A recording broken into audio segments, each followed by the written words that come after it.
कांकेर जिले के अंतागढ़ ब्लॉक के 4 गांव माइंस को लेकर इन दिनों ग्रामीणों में जबरदस्त आक्रोश है। आपको बता दें, जब यह लॉ एस्क खदान खुली थी तब गांव के लोगों को उम्मीद थी कि अब उनके इलाके में रोजगार बढ़ेगा, सड़कें बनेंगी, स्कूलों और स्वास्थ्य सेवाओं में सुधार होगा। लेकिन कई साल गुजरने के बाद भी हालात बदतर बने हुए हैं। आपको बता दें, माइंस से निकलने वाला मुनाफा तो करोड़ों में है, पर प्रभावित गांव में विकास नाम की चीज अब तक नजर नहीं आती और यही वजह है कि लोग अब खुलकर विरोध कर रहे हैं और माइंस प्रबंधन पर वादा खिलाफी का आरोप लगा रहे हैं। तो क्या है पूरा मामला, देखिए हमारी इस खास रिपोर्ट में। आपको बता दें, ग्रामीणों का कहना है कि खदान शुरू होने से पहले प्रबंधन ने कई वादे किए थे। शिक्षा, स्वास्थ्य और रोजगार के बड़े बड़े दावे हुए थे। कहा गया था कि प्रभावित गाँव के 80% लोगों को काम मिलेगा, स्कूलों की मरम्मत होगी, स्वास्थ्य सेवाओं में सुधार होगा और सड़कें मजबूत बनाई जाएगी। लेकिन असलियत यह है कि कुछ छोटे मोटे कामों को छोड़कर कोई ठोस कदम नहीं उठाया गया। आज भी गांवों में स्कूलों की हालत दयनीय है। कई पंचायतों में भवन जर्जर है। सुरेवाही जैसे इलाकों में तो पंचायत भवन में ही बच्चों को पढ़ाया जा रहा है। न स्कूलों का विकास हुआ, न स्वास्थ्य सुविधाएं सुधरी। ग्रामीणों के लिए सबसे बड़ी परेशानी है टूटी फूटी सड़कें। खदान से निकलने वाले भारी ट्रक दिन रात गांव की गलियों से गुजरते हैं। लगातार आवाजाही और ओवरलोडिंग के कारण सड़कें गड्ढों में बदल गई हैं। धूल, मिट्टी और हादसों का खतरा हर समय बना रहता है। हाल ही में माइंस के एक वाहन से हुए हादसे में एक बच्ची अपनी मां को खो चुकी है और खुद भी गंभीर रूप से घायल है। लेकिन अब तक ना तो उसका सही इलाज हुआ और ना ही कोई उचित मुआवजा मिला। अभी मैं मौजूद हूं अंतागढ़ के 4 गांव में, जहां पर एक मेटाबोलिली में माइंस संचालित है और इस जगह पे तस्वीरों में आप देख सकते हैं मेरे पीछे जो लोग खड़े हैं, हमने इनको खास बातचीत के लिए बुलवाया हुआ है। इस तस्वीर के पीछे, लोगों के पीछे जो है वो सांसद जो है गांव के लोगों के साथ, 7 पंचायत लगभग गांव के लोगों के साथ एक बैठक लेते इस जगह पर दिख रहे हैं। हम सबसे पहले सूर्यवाही के सरपंच हैं, हम उनसे समझने का प्रयास करेंगे कि ये जो बैठक है, जितनी हमने बातें सुनी, ये समझ आया कि माइंस प्रबंधन के वादा खिलाफी को लेकर के कांकेर लोकसभा सांसद जो है वो ग्रामीणों के साथ मिलकर के इस जगह पर बैठक कर रहे हैं। तो मैं आपसे ये जानना चाहूंगा कि माइंस प्रबंधन जब इस जगह पर आया होगा, जनसुनवाई के दौरान जिस तरीके के उसने वादे किए होंगे, क्या ऐसे कोई बड़े कार्य आप इस जगह पर देखते हैं माइंस प्रबंधन की ओर से? सर, मैं आपको बहुत बहुत धन्यवाद देना चाहता हूँ। मैं सूर्यवाही सरपंच हूँ कि कुछ तो ऐसा बड़ा काम नहीं हुआ है आज तक इस माइंस क्षेत्र में। छोटे छोटे नल, वो छोटे छोटा पुल अभी जो बना है वो तो बहुत पहले से हुआ है। हमारे भी सांसद महोदय उपस्थित, कहीं ना कहीं जो माइंस प्रबंधक जो अभी कार्य करेंगे, क्योंकि अपने क्षेत्र के लोकसभा कांकेर के सांसद महोदय उपस्थित हुए हैं, तो हमको विश्वास है उनके ऊपर, वो सरकार के आदमी है। बस इतना बोलना चाहते हैं। तो हमारे साथ तो और भी लोग जुड़े हुए हैं, हम आपसे सबसे पहले अपना परिचय बताएंगे। मेरा नाम नारदराम, ग्राम पंचायत पुरोंडी के सरपंच हूँ। और मैं आपसे ये जानना चाहूंगा कि जैसा आप अभी बता रहे थे, आप जब जिस समय भाषण दे रहे थे उस समय मैं सुन रहा था आपको कि आपने बोला कि माइंस प्रभावित क्षेत्र में आपके गांव को नहीं लिया गया, जबकि आपका गांव माइंस से ज्यादा करीब है, ऐसा कुछ बता रहे थे। इस बारे में बताइए। मैं अब जो अभी कार्यकारी सरपंच हूँ, पहले जब माइन चालू हुआ 2014 में, उस समय पुरोंडी पंचायत था, छोटे बोदली पुरोंडी, पूरा पुरोंडी पंचायत के आश्रित ग्राम था। उस समय जब माइन चालू हुआ तब पुरोंडी पंचायत के नाम से चालू हुआ। उस समय पुरोंडी प्रभावित था और अब पुरोंडी छोटे बोदली पंचायत अलग होने के बाद पुरोंडी पंचायत को अलग किए हैं। तो इससे आपको कोई लाभ मिलता है माइंस के साइड से? जैसे अगर बात करें स्थानीय लोगों को जो रोजगार देने की बात माइंस प्रबंधन द्वारा की गई होगी, सड़क पुलिया की बात उनके द्वारा की गई होगी, तो इस तरीके का कोई निर्माण कार्य आपके क्षेत्र में दिखता है? इसमें जो मट्टाबोदली माइंस प्रभावित माइंस का जो मुख्य यहाँ बोले थे कि इस क्षेत्र में स्कूल की सुविधा करूंगा, हॉस्पिटल का सुविधा करूंगा और कॉलेज का सुविधा करूंगा, ITI की सुविधा करूंगा और हर शिक्षा, ये माइंस प्रबंधन के द्वारा बोला गया। हाँ, माइंस प्रबंधन के द्वारा बोला गया था। लेकिन अब तक एक भी कहीं मतलब कोई पंचायत में कोई हॉस्पिटल, ना कोई स्कूल, ना कोई कुछ सुविधा नहीं है, शिक्षक तक नहीं है। क्योंकि वो बोला था लेकिन अब तक नहीं हुआ है। तो अब समझ सकते हैं कि माइंस प्रबंधन की वादा खिलाफी इस जगह पर चरम पर है। और हम सांसद कांकेर लोकसभा से भी बातचीत करेंगे इस विषय में, हम उनसे भी जानने का प्रयास करेंगे कि इस बैठक में किन तरीके के निर्णय हुए। हमारे साथ महिलाएं भी मौजूद हैं, हम इनसे जानना चाहेंगे। सबसे पहले अपना परिचय बताएं। श्रीमती राजबाई उसंडी, ग्राम पंचायत 4 गांव। अच्छा, आप 4 गांव की सरपंच हैं। तो 4 गांव से जो माइंस संचालित है, मैं आपसे ये जानना चाहूंगा कि कोई ऐसे बड़े विकास के कार्य आपके पंचायत में माइंस के द्वारा किए हुए दिखते हैं क्या? नहीं। तो जैसा कि माइंस के साइड से अभी जिस सड़क में हम अभी मौजूद है, जहाँ पे ये बैठक चल रही है, इस सड़क की स्थिति आपको कैसी लगती है देखने में? पूरा गड्ढा गड्ढा है, गड्ढा रोड को बना देंगे तभी मैं माइंस को चालू होने देंगे। अच्छा, ये है सरपंच 4 गांव की। इनका कहना है कि सड़क में गड्ढे हैं और इनका विरोध है कि इस जगह पे जो भारी वाहन गुजरने के चलते गड्ढे हुए हैं, उस बात को ये इस जगह पर लेकर के सांसद महोदय के पास पहुंची हुई है। हमारे साथ और भी शायद सभी सरपंच हैं, मौजूद हैं, हम इनसे बातचीत करेंगे और समझने का प्रयास करेंगे। जी, अपना सबसे पहले बताएंगे, आप भैंसासुर से हैं और भैंसासुर जो है वो सूर्यवाही से पहले वाली बस्ती हो गई। तो सड़क को लेकर के मैं आपसे ये जानने का प्रयास करूंगा कि लगातार भारी वाहन जो है इधर से जाते हैं लोहा अयस्क लेकर के, कितनी तकलीफ होती है गांव के जो किनारे बसे लोगों को? बहुत दिक्कत जाती है। जो स्कूल आते हैं बच्चे, उस समय ना गाड़ी चलते हैं तो बच्चों को साइड देने के लिए जगह नहीं मिलता, ताकि बच्चों को टाइम हो जाता है स्कूल पहुंचने में। इस कारण ना बहुत दिक्कत होता है, गाड़ी चलता है तो भारी वाहनों से गांव वालों को भी दिक्कत है। हमारे साथ और भी सरपंच मौजूद हैं, ये कोदा गांव की सरपंच हैं। हम आपसे ये जानने का प्रयास करेंगे, जैसा कि अभी पूर्व में भी कोदा गांव में कोचे में एक आप लोगों के द्वारा धरना प्रदर्शन किया गया था माइंस के सड़क को लेकर के। तो माइंस के साइड से आश्वासन भी आया था कि जो प्रबंधन की ओर से आश्वासन आया था कि सड़क बनाने के बाद ही अयस्क ढोने का काम किया जाएगा, फिर भी अभी अयस्क ढोया जा रहा है। तो इन सब बातों को आप किस तरीके से लेते हैं? क्या माइंस प्रबंधन इन चीजों की अनदेखी कर रहे हैं? गड्ढा गड्ढा है, उसको पूरा रिपेयरिंग करेंगे उसके बाद ही चलाएंगे करके बोल रहे थे, लेकिन अभी तक जो गड्ढा है वो भी पूरा रिपेयरिंग नहीं हुआ है। और गाड़ी वहाँ ट्रक चल रहा है अभी भी माइंस वाला, और उसमें चलता ही है। और कल से फिर चक्का जाम हो गया है। जो गड्ढा है उसको रिपेयरिंग नहीं किए हैं इस वजह से, और जब तक गड्ढा को रिपेयरिंग नहीं करेंगे तब तक हम लोग माइंस ट्रक नहीं चलने देंगे।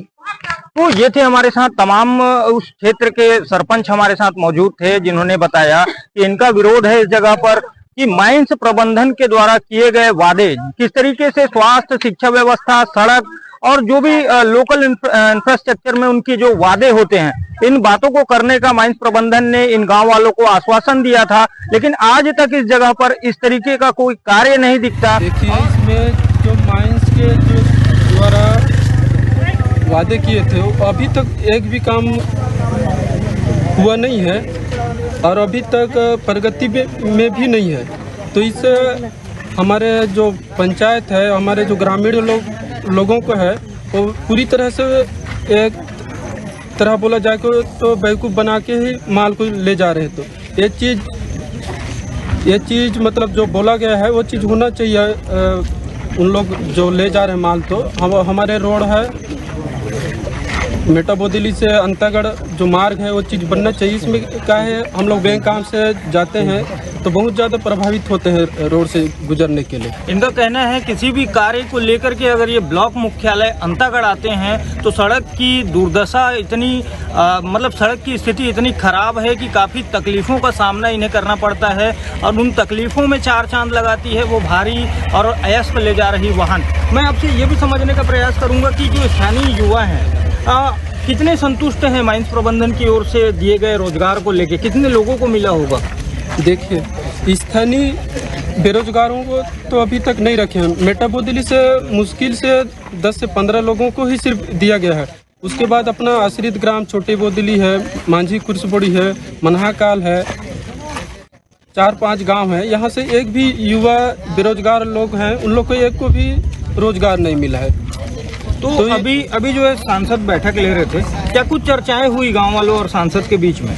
हाँ, चर्चाएं हुई, ये सारी चीज़ पे चर्चाएं हुई। और जब तक ये चीज़ नहीं होगा तो तब तक ये माइंस से माल जाने के लिए नहीं देंगे अपने ग्रामीण वाले लोग। ये अपना मेरा भी कहना है, ग्रामीण वाले लोग का भी कहना है, ट्रक पूरी तरह से बंद रहेगा जब तक ये सारी चीज़ उपलब्ध नहीं कराएंगे तब तक। तो ये थे हमारे साथ सरपंच, और इनका साफ कहना है कि जब तक माइंस प्रबंधन द्वारा किए गए वादों को यहाँ पर क्रियान्वित नहीं किया जाता है तब तक इनका विरोध जारी रहेगा। और इनकी मांग है कि स्वास्थ्य शिक्षा व्यवस्था पर कार्य इस जगह पर माइंस प्रबंधन के द्वारा होना चाहिए। इस दौरान कांकेर लोकसभा सांसद भोजराज नाग भी मौके पर पहुंचे। उन्होंने माइंस प्रबंधन को बुलाकर गांव वालों की शिकायतें सुनी। सांसद ने माना कि प्रधानमंत्री नरेंद्र मोदी ने माइंस प्रभावित क्षेत्रों के विकास के लिए स्पष्ट नियम बनाए हैं। नियम के मुताबिक खदान क्षेत्र में होने वाली कमाई का 60% हिस्सा सीधे विकास पर और 40% हिस्सा अप्रत्यक्ष कार्यों पर खर्च होना चाहिए, लेकिन 4 गाँव में इसका असर जमीन पर नजर नहीं आ रहा। तो इस मामले में हमारे संवाददाता विजेंद्र पांडे ने सांसद भोजराज नाग से खास बातचीत की है। आप भी सुनिए सांसद क्या कुछ कह रहे हैं। अभी हमने बातचीत किया ग्रामीणों से और समझने का प्रयास किया कि माइंस प्रबंधन द्वारा इस जगह पर खनन चालू किए एक अरसा बीत चुका, लेकिन गांव वालों का कहना है, जो जनप्रतिनिधि जिनसे हमने बातचीत की, स्थानीय जनप्रतिनिधि, उनके बातों में असंतोष देखने को मिला और देखने को यह मिला कि माइंस प्रबंधन द्वारा किए हुए वादे इस जगह पर खोखले दावे साबित हुए। आज कांकेर लोकसभा क्षेत्र के सांसद भोजराज नाग भी इस जगह पर पहुंचे हुए हैं और ग्रामीणों और सांसद जी के बीच एक बैठक इस जगह पर हुई। हम उनसे समझना चाहेंगे कि बैठक का विषय क्या था। सांसद जी, देखिए, पिछले दिनों हमारे कोदागांव और कुहचे के हमारे माताएं बहनें महिला लोग एक आंदोलन किए थे और उस आंदोलन में 4 गांव मेटा बोदेली से लेकर के अंतागढ़ तक जो माइंस प्रभावित सड़क है वो काफी जर्जर हो चुका है। आए दिन यहाँ पे दुर्घटना होती है। इस बात को लेकर के उन्होंने किया था। तो जैसे मुझे पता चला और मेरे पास भी उन्होंने आवेदन दिया तो मैं अंतागढ़ के एसडीएम, माइंस प्रबंधन और बीएसपी प्रबंधन को बुला करके और जनप्रतिनिधियों को बुला करके बात किया था कि सड़क को मरम्मत किया जाए और उसके बाद यहाँ से ट्रक परिवहन किया जाए करके। लेकिन कल और परसों बिना पूछे माइंस प्रबंधन और ट्रक परिवहन के लोगों ने ट्रक चलाना शुरू किया, तो फिर से यहाँ विवाद की स्थिति उत्पन्न हुई थी। तो मैंने कहा कि मैं स्वयं ही माइंस प्रभावित गांव में और आसपास के जो प्रभावित क्षेत्र है वहां के जनप्रतिनिधि और आम जनता को बुला करके बातचीत करना चाहता हूं कि वास्तव में जो माइंस प्रभावित क्षेत्र है, जहां पे हमारे आदरणीय नरेंद्र मोदी जी ने 60-40 का जो रेशियो रखा है कि जो खनन प्रभावित प्रत्येक क्षेत्र है वहां 60% विकास के काम होना चाहिए, रॉयल्टी के पैसे का भी 60 से 70% उपयोग होना चाहिए और जो अप्रत्यक्ष प्रभावित क्षेत्र है वहां 40%। लेकिन हम देख रहे हैं कि 60%, 70% का 5 और 10% भी नहीं हुआ है, बल्कि माइंस प्रबंधन ने एक समिति बना करके हमारे ऐसे कुछ नौजवान भाई हैं उनको लॉलीपॉप देते हैं 1 करोड़ रुपया दे करके गांव के लोगों से, गांव के आम जनता के बीच में, जनप्रतिनिधि के बीच में लड़ाने का काम कर रहे हैं। ये सब आपस की लड़ाई बंद होना चाहिए। जो भी काम होगा हमारे गांव के गायता, पटेल, मांझी, मुखिया, हमारे पंच, सरपंच, हमारे समाज प्रमुख और हम सब मिल करके ग्राम सभा के माध्यम से प्रस्ताव पारित करके हम निर्णय लेंगे कि हमारी गांव की प्राथमिकता वहां के स्कूल भवन, वहां के आंगनबाड़ी भवन, वहां के पीने की पानी, वहां के बिजली, वहां के सड़क, वहां की गली, जो मूलभूत रोजमर्रा की जो दिनचर्या की जरूरी चीजें हैं उनका पहले विकास होना चाहिए, उन चीजों पर फोकस होकर काम होना चाहिए, उसके बाद अन्य काम होना चाहिए। लेकिन हम देख रहे हैं कि यहाँ पे इस प्रकार का नहीं हो रहा है और डीएमएफ का पैसा हो चाहे सीएसआर का पैसा हो, पूरा बंदरबाट हो रहा है। इसीलिए मैंने 3 महीने तक डीएमएफ के बैठक को रोक लगा दिया था और उसके बाद कलेक्टर और सभी अधिकारियों को निर्देश दिया हो कि यदि प्रत्येक क्षेत्र में काम नहीं होगा तो आने वाला समय में हम क्षेत्र के जनता को लेकर के, जनप्रतिनिधियों को लेकर के इसका कड़ा विरोध करेंगे और संवैधानिक रूप से जनता को और ग्राम सभा को जो अधिकार है, एक पंच और सरपंच को, विधायक और सांसद को जो अधिकार है उसका उपयोग करते हुए ऐसे बंदरबाट करने वाले के विरुद्ध हम सरकार को पत्र लिखेंगे और कड़ी कार्रवाई कराएंगे। अभी आज ही पता चला है मुझे आमागढ़ चेमल के माइंस के जर्जर सड़क को लेकर के बरहेली पंचायत के वहां के गांव के महिला और वहां के किसान नौजवान आंदोलन कर रहे हैं, वो लोग भी मुझे फोन में बात किए। उन लोगों को भी मैंने कहा है कि आने वाला समय में हम उन गांव में भी जाएंगे, वहां के जनता और जनप्रतिनिधि के बीच में बात करेंगे और निश्चित रूप से लोगों के साथ न्याय होगा, लोगों के साथ विकास होगा। ये अन्याय और जहां पे विकास नहीं हो रहा है बर्दाश्त नहीं किया जाएगा। तो ये थे हमारे साथ कांकेर लोकसभा क्षेत्र सांसद भोजराज नाग। मैं Vijendra Pandey, India Town News, Antagarh. फिलहाल रावघाट और मेटा बोदेली की दोनों बड़ी खदानें बंद है, लेकिन ग्रामीणों का गुस्सा कम नहीं हुआ है। उनका साफ कहना है कि जब तक माइंस प्रबंधन अपने वादों को पूरा नहीं करेगा और इलाके में असली विकास नहीं होगा, तब तक उनका विरोध जारी रहेगा। चारगांव माइंस की कहानी सिर्फ एक गांव की नहीं, बल्कि यह चेतावनी है कि अगर खदानें सिर्फ मुनाफे के लिए चलेंगी और स्थानीय लोगों की अनदेखी करेगी तो विकास की जगह विनाश ही मिलेगा। अब इस खबर के चलने के बाद क्या होगा और क्या नहीं होगा, ये तो आने वाला वक्त बताएगा। हम आपको सारी अपडेट देते रहेंगे। देखते रहिए इंडिया टाउन न्यूज, भारत की बात। नमस्कार। आप देख रहे हैं इंडिया टाउन न्यूज, भारत की बात।